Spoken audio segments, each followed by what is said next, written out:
الحمدللہ والصلاة والسلام علی رسول اللہ۔ نقل و حمل کی گاڑیوں میں کوئی زکوٰۃ نہیں۔ سوال کیا گیا ہے کیا نقل و حمل کی ملکیتی گاڑیوں پر زکوٰۃ واجب ہوتی ہے؟ الجواب بعون اللہ سبحانہ و تعالی، نقل و حمل والی گاڑیوں پر زکوٰۃ نہیں، بلکہ ان کی اجرت نصاب کو پہنچ جائے تو سال گزرنے کے بعد ان پر زکوٰۃ واجب ہوگی۔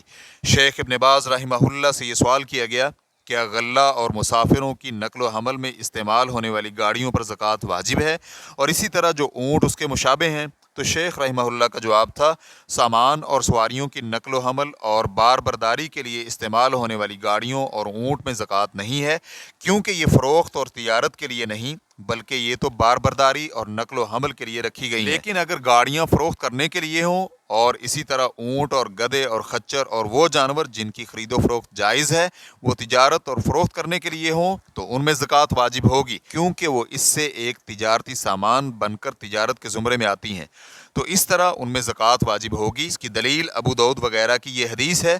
سمرہ بن جندب رضی اللہ عنہ بیان کرتے ہیں کہ رسول اکرم صلی اللہ علیہ وآلہ وسلم ہمیں اس چیز کی زکوٰۃ دینے کا حکم دیتے جو ہم فروخت کرنے کے لیے تیار کرتے۔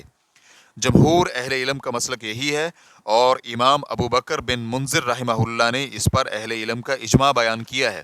ریفرنس کے لیے دیکھیے مجموع فتاوی ابن باز جلد نمبر 14 صفحہ نمبر 181۔ مستقل فتویٰ کمیٹی کے علماء کرام سے یہ سوال کیا گیا ہم نقل و حمل اور بطور ٹیکسی استعمال ہونے والی گاڑیوں کی زکوٰۃ کس طرح نکالیں؟ کیا ان کی قیمت پر زکوٰۃ ہوگی یا ان کی اجرت اور آمدن پر؟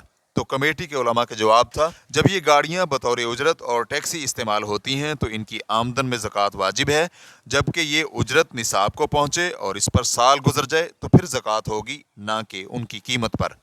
ریفرنس کے لیے دیکھیے مجموع فتاوی اللجنۃ الدائمۃ للبحوث العلمیۃ والافتاء جلد نمبر 9 صفحہ نمبر 349۔ واللہ تعالی اعلم۔